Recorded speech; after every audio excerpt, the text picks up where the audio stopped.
Hi hello எல்லாருக்கும் வணக்கம். என் பேர் சஞ்சய். நான் இந்த கோயிலுக்கு பார்த்தீங்கன்னா ரொம்ப வருஷமாக வந்துட்டுருக்கேன். நான் சின்ன வயசுல இந்த கோயிலை பார்த்துட்ருக்கேன். நல்ல கோயில். இதில் வந்து ஆன்மீகம் பார்த்தீங்கன்னா எனக்கு இந்த கோயிலில் வந்து ஈடுபாடு ரொம்ப அதிகம்.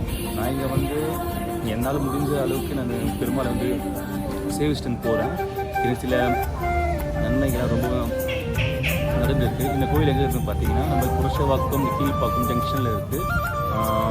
அழகாக இருக்கும். அறிஞர்கள் பெருமாள் ரொம்ப பார்த்தீங்கன்னா ரொம்ப வந்து அழகாக இருப்பார். பார்க்கும்போது நம்ம மனசு வந்து ஒரு ஹாப்பியாக இருக்கும். எனக்கு சில கஷ்டங்கள் எதுவும் வந்தாலும் நான் எனக்கு கோயிலுக்கு தான் வருவேன். இந்த கோயில் வந்து இந்த பெருமாளை பார்த்த உடனே எனக்கு மனசுக்குள்ளே ஒரு ஆனந்தமாக ஹாப்பியாக இருக்கும். ஹாப்பியாக வீட்டுக்கு